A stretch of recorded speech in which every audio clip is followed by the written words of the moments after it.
The blue glow of Earth shined through the observation window as Commander Lisa Harmon stared at the stars beyond.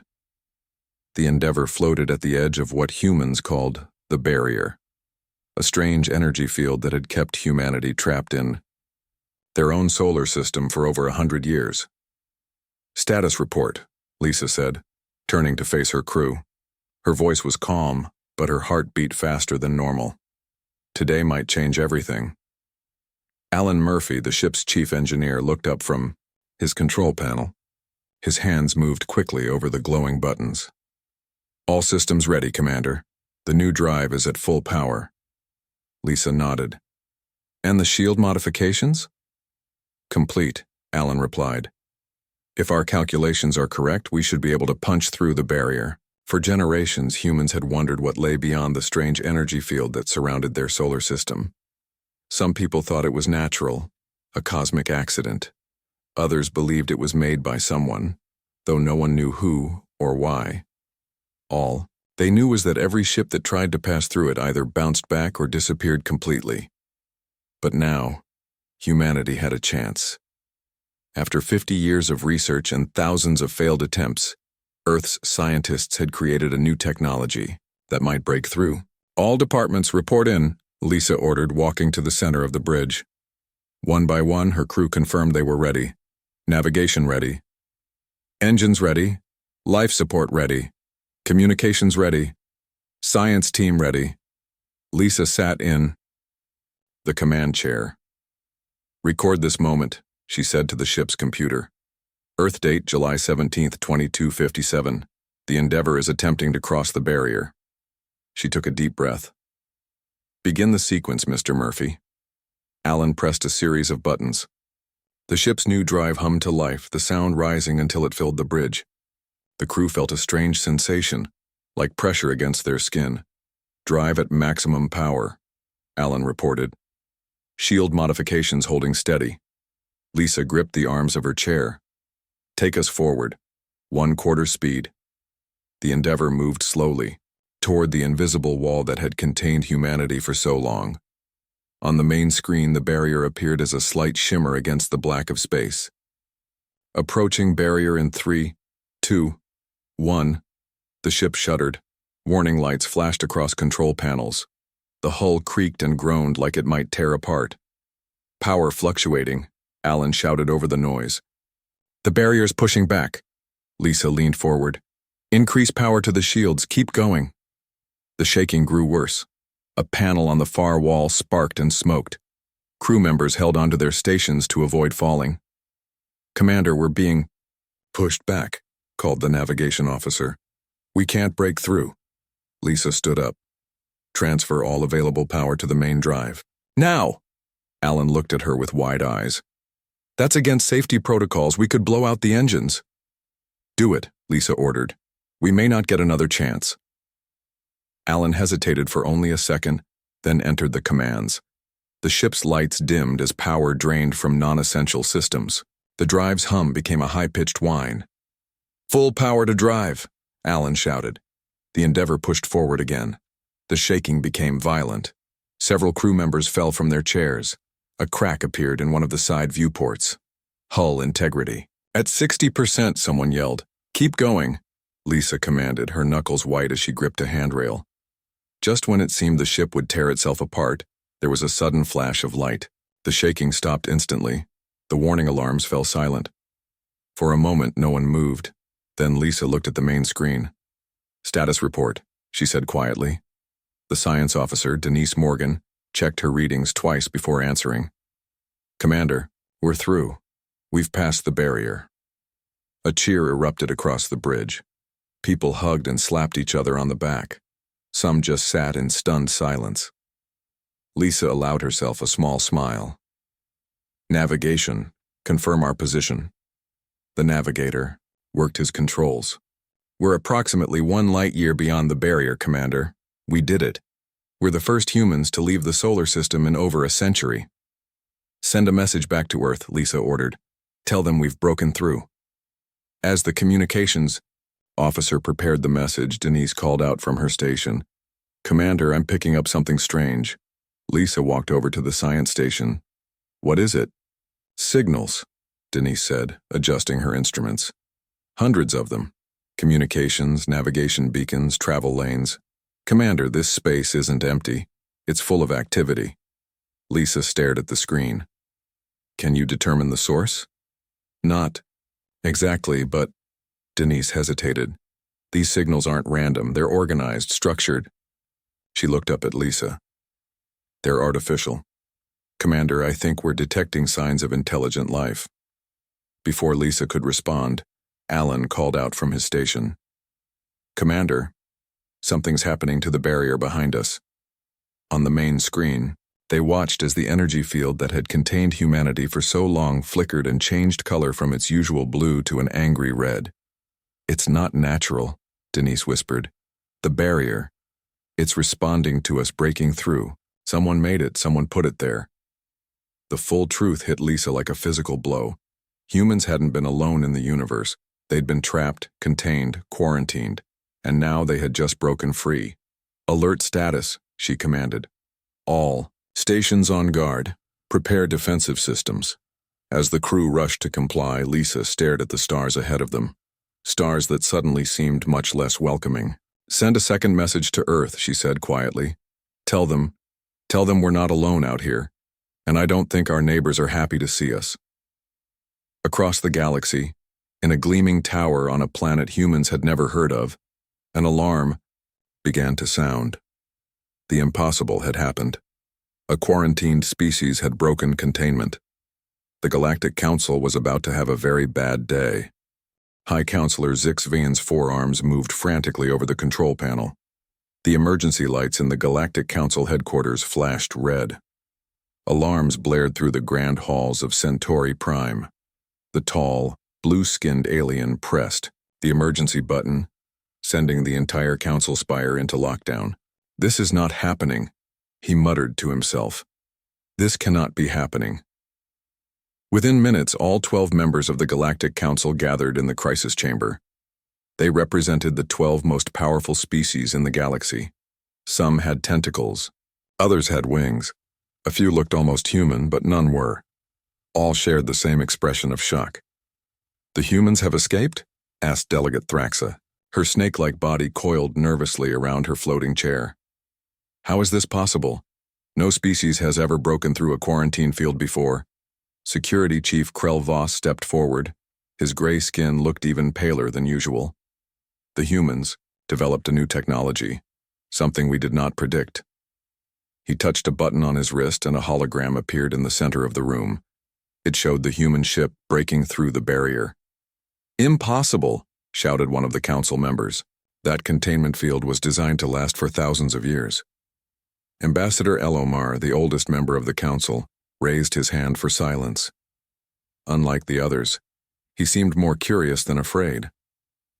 Perhaps we underestimated these humans, he said softly. His voice carried the wisdom of 800 years. Why did we quarantine them in the first place? It has been so long I almost forget. Krell brought up another hologram. This one showed the history of Earth. We discovered humans 532 galactic cycles ago. Our scouts reported that they were unusually aggressive and adaptable. They fought wars, constantly. They developed technology at an alarming rate. The council voted to place them under quarantine until they either destroyed themselves or evolved beyond their violent nature. And now they're loose, whispered a bird-like council member, her feathers ruffling with anxiety. What shall we do? Asked Zix Van. Should we send ships to force them back into their containment zone? No, Elomar said firmly. That would only prove to them that we are their enemies. We must make contact, diplomatic contact. Several council members protested at once. The room filled with angry voices in a dozen different languages. Silence, Elomar commanded. Despite his age, his voice was powerful. I will lead a diplomatic mission to meet these humans. We must learn how they broke through the barrier, and we must determine if they are still as dangerous as we once believed. Meanwhile, aboard the Endeavor, the human crew worked to understand their new surroundings. Science Officer Denise Morgan hadn't left her station for hours. Her eyes were fixed on her screens, trying to make sense of the countless signals they were detecting. "I've identified at least 15 different communication patterns," she told Commander Lisa Harmon. "Each one seems to come from a different species." Lisa stared at the galaxy map that was slowly forming on their main screen. "Any idea which ones might be friendly?" "No way to tell yet," Denise replied. "But look at this." She pointed to several bright lines crisscrossing the map. "These appear to be trade routes, and these clusters must be populated star systems. Commander, there's an entire galactic civilization out here." Alan Murphy joined them, looking exhausted, but excited. "The good news is that our ship survived the crossing. The bad news is that the drive system is damaged. We can move, but we can't make another jump through that barrier. So we can't go back," Lisa said quietly. "Not right now," Alan confirmed, "but I'm more concerned about something else." He pointed to the ship's sensors. "Something big is headed our way, and it's moving fast." Lisa returned to her command chair. "Battle stations, prepare defensive systems." The crew scrambled to their positions. For several tense minutes they watched as the unknown object drew closer. Then Denise called out from her station. "Commander, I'm receiving a transmission. It's in English." Lisa blinked in surprise. "How is that possible? Put it on screen." The main screen flickered and then showed the face of a blue-skinned alien with large, wise eyes. "Greetings, humans of Earth," the alien said. "I am Ambassador Elomar of the Galactic Council. We have been aware of your species for quite some time." Lisa stepped forward. "This is Commander Lisa Harmon of the Earth Alliance ship Endeavor. What do you mean you've been aware of us?" Elomar's expression was hard to read. "Your solar system has been under observation for over 500 of your years. The energy field you call the barrier was placed there by the Galactic Council." A shocked silence fell over the bridge. Then Lisa asked the question everyone was thinking. "Are you saying you imprisoned our entire species? Why?" "Not imprisonment," Elomar said carefully. "Protection. For you and for others." Before Lisa could respond, another alien face appeared beside Elomar's. This one had gray skin and sharp teeth. "Enough pleasantries," the new alien said, harshly. "Humans, you have violated galactic law by breaking your quarantine. Return to your solar system immediately or face consequences." Lisa straightened her back. "We don't recognize your authority over us, and our ship is currently unable to return through the barrier. We request a meeting to discuss this situation." The gray alien started to speak again, but Elomar interrupted him. "A meeting is wise. We will dock with your vessel in 6 hours. Please prepare to receive us." The transmission ended, and the crew of the Endeavor looked at each other in stunned silence. "Send all of this to Earth," Lisa finally said. "They need to know what we're dealing with." Back on Earth, Director of Global Security Patricia Wells received the transmission in her underground office. As she watched the alien faces and heard their words, her hand reached for the emergency button on her desk. Within an hour, all world leaders were gathered in a virtual meeting. "For centuries, we wondered if we were alone in the universe," Patricia told them. "Now we know the truth. We were never alone. We were being watched, contained, and now we've broken free." The president of the United Earth Alliance looked grim. "Prepare our defenses, and pray that these aliens are interested in talking rather than fighting. Because if they've been watching us for 500 years, they already know how good humans are at war." Lieutenant Ryan Blackwood stood by the airlock, his fingers tapping nervously against his leg. He had trained for many things during his time in the Earth Alliance forces, but meeting aliens wasn't one of them. No one had ever thought that would be possible. The ship's announcer spoke overhead. "Alien vessel now docking with portside airlock. All designated crew to welcome stations." Commander Lisa Harmon walked up beside Ryan. She looked calm, but he could see the tension in her shoulders. "Ready, Lieutenant?" "As ready as anyone can be for first contact, Commander," Ryan replied. Alan Murphy joined them along with Denise Morgan and 3 security officers. They all wore their best uniforms. The security officers carried small weapons, despite Lisa's orders to appear peaceful. "Remember," Lisa said quietly to her team, We represent all of humanity now. Everything we do here will affect Earth's future. The airlock hissed as pressure equalized between the two ships. Then, with a mechanical whir, the door slid open. 5 aliens stood in the doorway. Each looked completely different from the others. The one in front was the blue-skinned Ambassador Elomar they had seen on the screen. Behind him stood a gray-skinned alien with sharp teeth, a small green creature with 4 arms, a tall being covered in fur, and something that looked like a giant insect. "Greetings," Elomar said, stepping forward. "I thank you for allowing us aboard your vessel." Lisa stepped forward and gave a small bow. "Welcome aboard the Endeavor. I am Commander Lisa Harmon." She introduced each member of her team. When she reached Ryan, he nodded stiffly, trying not to stare at the aliens. "Please, follow me to our meeting room," Lisa said. As they walked through the corridors of the ship, crew members stopped and stared. Many had never believed they would see beings from another world. Now 5 different alien species walked among them. In the meeting room, everyone sat around a large table. Ryan noticed that Elomar seemed comfortable in the human-designed chair, while the insect-like alien had to stand. "Let us be direct," Elomar began. "Your escape from the quarantine zone has caused quite a problem for the Galactic Council. Maybe you shouldn't have trapped us there in the first place," Ryan said before he could stop himself. The gray-skinned alien, who Elomar introduced as Security Chief Krell Voss, growled, "Watch your tone, human. You are speaking to representatives of the most powerful organization in the galaxy." Lisa gave Ryan a warning look. "Please explain why Earth was quarantined, Ambassador Elomar." The blue alien's eyes seemed sad. 500 of your years ago, our scouts discovered your planet. They observed your people, your cultures, your behaviors. The Council saw a species with great potential, but also great danger." "Danger?" Denise asked. "You fight wars constantly," Krell said. "You develop weapons to kill each other. You destroy your own environment, and you adapt and evolve faster than any species we have ever encountered. The Council decided you were too dangerous to join galactic society." Ryan felt his anger rise. "So you trapped us like animals in a zoo?" "For protection," Elomar said. "Both yours and ours. The quarantine field was designed to last until your species either destroyed itself or evolved beyond violence." The room fell silent as the humans absorbed this information. Finally, Lisa spoke. "And now that we've broken through your barrier, what happens next?" "That is what we must decide," Elomar replied. "Some on the Council wish to force you back into quarantine.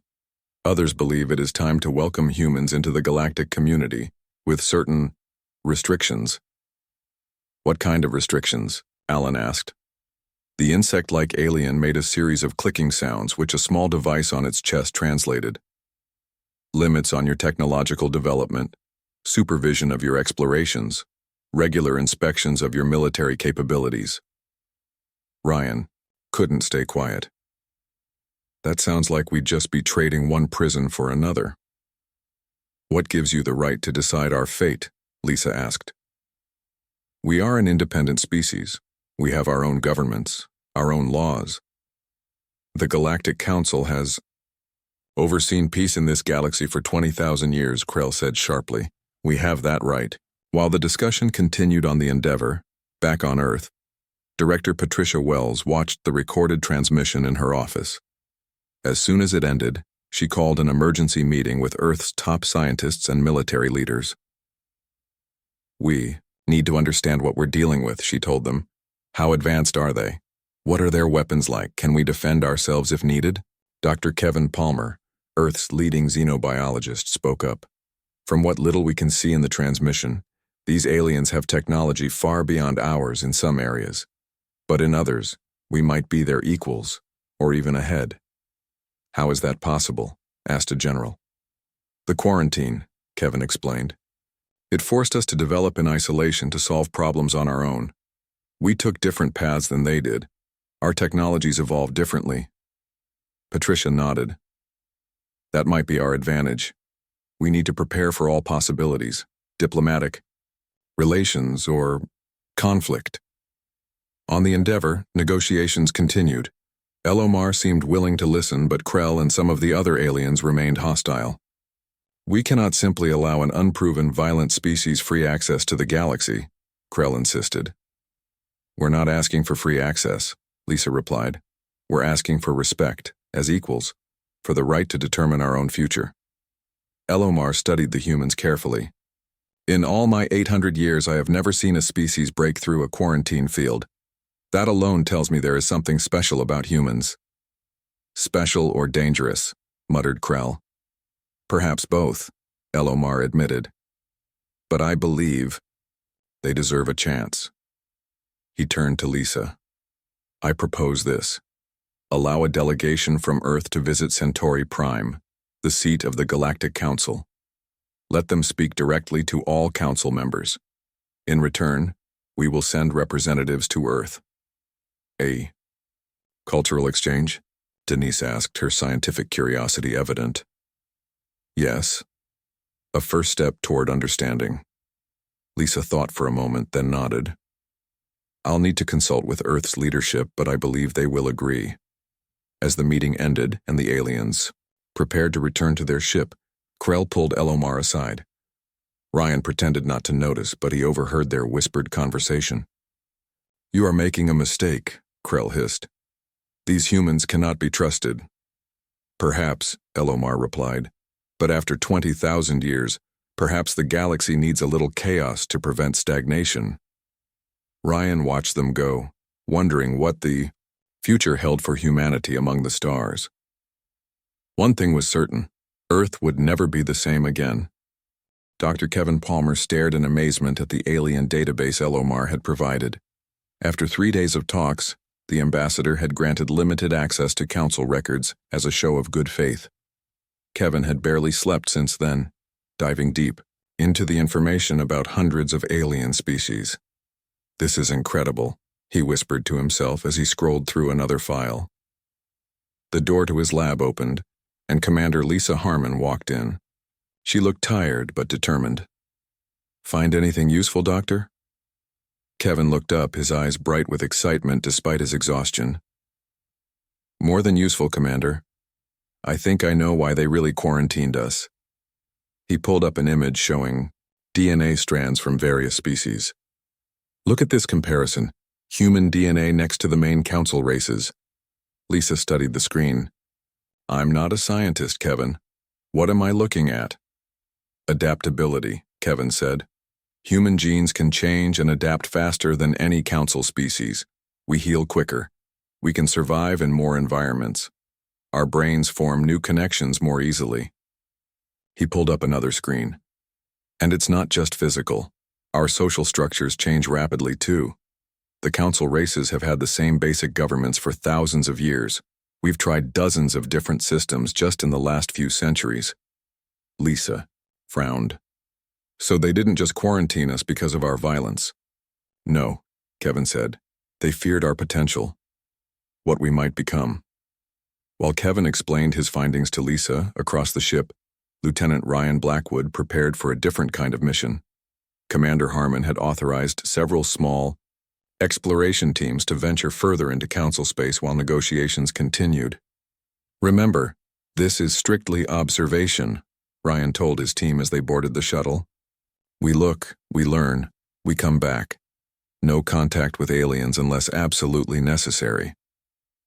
His team included Denise Morgan and 2 security officers.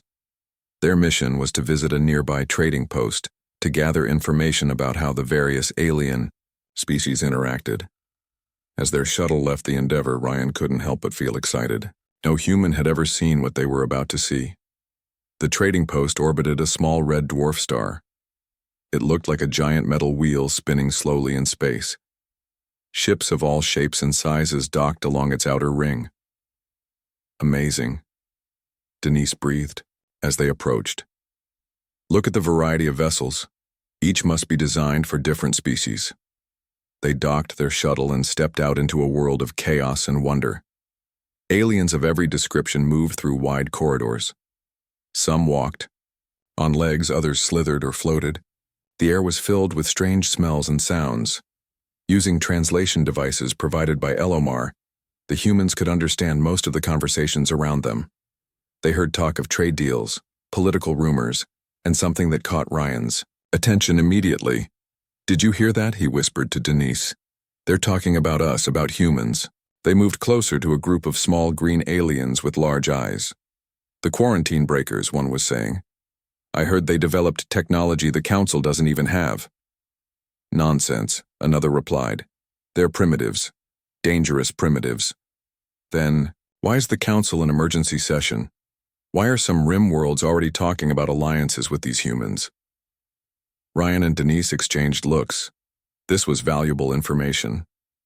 As they continued through the trading post, they noticed they were drawing attention. More and more aliens stopped to watch them pass. Some looked curious, others fearful. "I think our cover is blown," Ryan muttered. A tall, bird-like alien stepped into their path.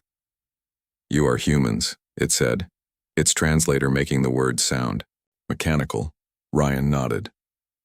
"We are." To his surprise, the alien made a gesture that seemed respectful. "The ones who broke free. Many have tried. Only you succeeded." Other aliens gathered around them. Questions came from all directions. Is it true humans can survive radiation that would kill others? Do you really fight wars for fun? Will you help free other quarantined species? Ryan held up his hands. "We're just here to learn, not to cause trouble." "Your existence causes trouble," said a new voice. A group of gray-skinned aliens like Krell pushed through the crowd. "Humans are not welcome here. Return to your ship." The crowd grew louder. Some aliens seemed to side with the humans, others with the grayskins. Ryan sensed the situation was getting dangerous. "We should go," he told his team quietly. As they backed away, Denise grabbed his arm. "Ryan, look." She pointed to a display screen on the wall. It showed images of other quarantine zones, energy barriers like the one that had surrounded Earth. The text scrolling beneath was being translated by their devices. Council debate continues on status of remaining quarantine zones. Human precedent raises questions about policy. "There are others," Denise whispered. "Other species trapped like we were." Before Ryan could respond, an alarm sounded through the trading post. The gray-skinned aliens moved toward them with what looked like weapons. "Run," Ryan ordered. They sprinted back toward their docking bay, pushing through crowds of curious aliens. Behind them, the grayskins gave chase. "Why are they so hostile?" Denise gasped as they ran. "Fear," Ryan said. "We represent change. Some species don't like change." They made it to their shuttle just as the grayskins caught up. As the door sealed shut, Ryan saw hatred in their eyes. The shuttle detached quickly and sped back toward the Endeavor. "Commander needs to know about this," Ryan said. "About the other quarantined species, and about the division we're causing in Council space." Back on the Endeavor, Commander Harmon received more troubling news. A message from Earth showed that the Council representatives sent there were causing similar reactions. Some humans welcomed them with hope and curiosity. Others protested, fearing alien influence or control. The message ended with a decision from Earth's united governments. They would not accept any return to quarantine. Humanity would defend its freedom to explore the stars, by force, if necessary. Lisa sighed as she turned off the message. "I hope it doesn't come to that," she said to herself. On Centauri Prime, the Galactic Council remained in emergency session. The council chamber was divided, with some members arguing for diplomatic inclusion of humans and others demanding military action. "This debate is pointless," Elomar told them. "The humans have already proven they can break our containment technology. Trying to force them back would only lead to conflict. Then perhaps elimination is the only option," suggested one counselor from the shadows. A shocked silence fell over the chamber. "We have never destroyed a sentient species," Elomar said firmly. The shadowy counselor leaned forward. "Haven't we? Check the sealed records, Ambassador. Ask what happened to the last species that threatened Council stability." As the debate raged on, neither the Council nor the humans realized that the galaxy was approaching a turning point.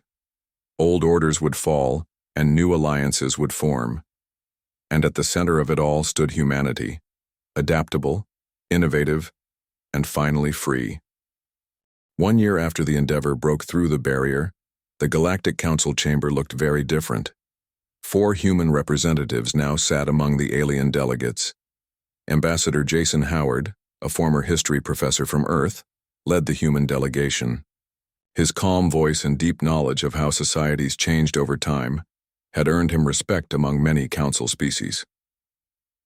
"We don't seek to rule," Jason said, addressing the full council. "But we won't be ruled either. We propose a new way forward, one based on cooperation instead of control." The council chamber had been divided for months. Half the council races had formed alliances with humanity, impressed by their fresh ideas and adaptability. The other half remained suspicious, fearing the changes humans brought. Elomar, now the council leader, nodded as Jason spoke. The ancient alien had become humanity's strongest supporter. "The old ways have served us for 20,000 years, he said. But perhaps they have served us too well. We grew comfortable, stagnant. Krell Voss scowled from his seat. And now chaos spreads through the galaxy. Humans bring disorder wherever they go. We call it progress, Jason replied with a small smile. He projected images showing the changes of the past year. Human ships now traveled regular routes through council space. Earth had become a hub of cultural exchange, with aliens walking openly in human cities. Universities buzzed with the sharing of knowledge accumulated over millions of years. Most importantly, 3 other quarantined species had been contacted and offered integration into the galactic community with human support. The Falari, the Novan and the Drell all developed along different paths than council races, Jason explained. Like humans, they were judged too unpredictable, too different. But those differences are exactly what makes them valuable. Commander Lisa Harmon, now Admiral Harmon, watched from the viewing gallery above the council floor. The Endeavor had been retired to a museum, its place in history secured. Her new flagship, the Unity, combined the best of human innovation with alien technology. It was faster and more adaptable than any other ship in the galaxy. Ryan Blackwood stood beside her, now a captain with his own ship. "Did you ever think we'd end up here when we first broke through the barrier?" he asked quietly. Lisa shook her head. "Never. I thought we'd find empty space. Instead, we found a whole civilization that needed shaking up." Down on the council floor, Krell had risen to speak. "The humans talk of progress and change, but they don't mention the unrest they've caused. The protests on a dozen worlds, the demands for new leadership." "People naturally want freedom," Jason replied.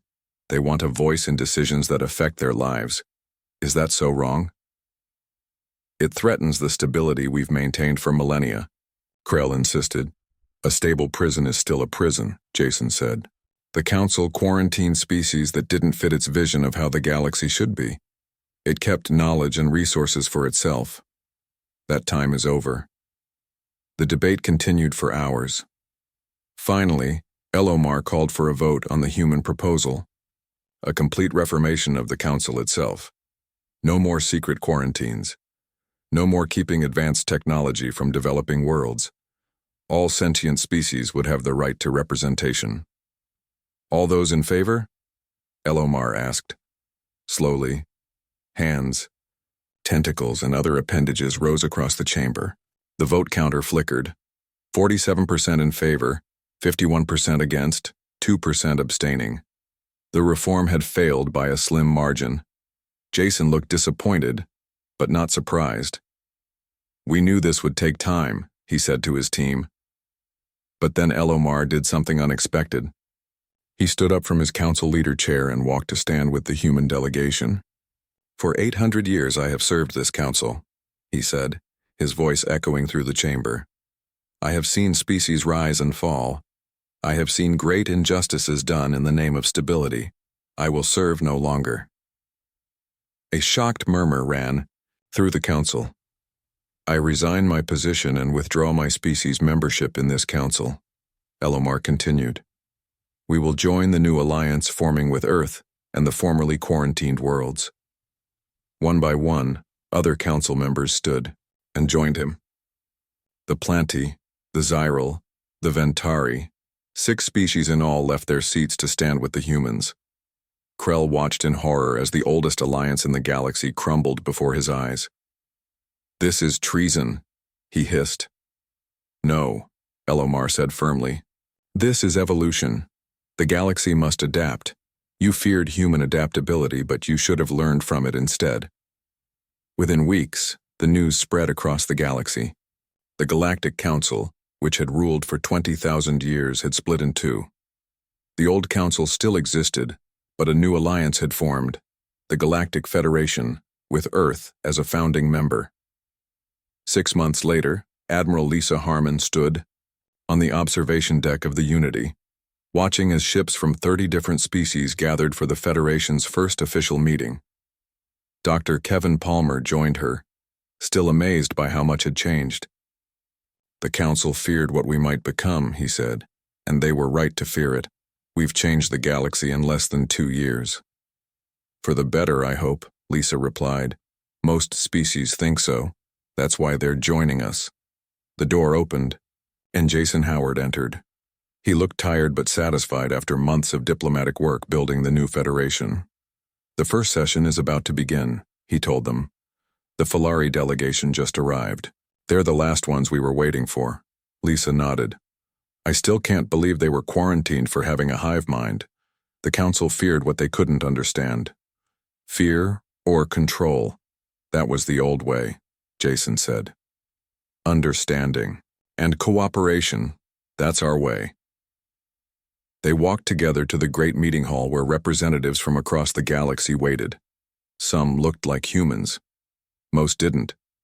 But all shared a belief that the galaxy could be better than it had been. As Lisa took her seat, she thought about that day on the Endeavor when they had first broken through the barrier. They had been afraid, alone, uncertain about what waited beyond human space. She caught Ryan's eye across the room and he smiled, clearly thinking the same thing.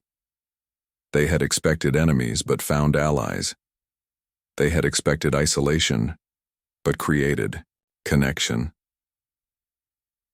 As Elomar called the first meeting of the Galactic Federation to order, Lisa felt something she hadn't expected to feel when this journey began. Hope for the future, not just of humanity, but of all the diverse species gathered in this room. The quarantine was over. The stars belonged to everyone now.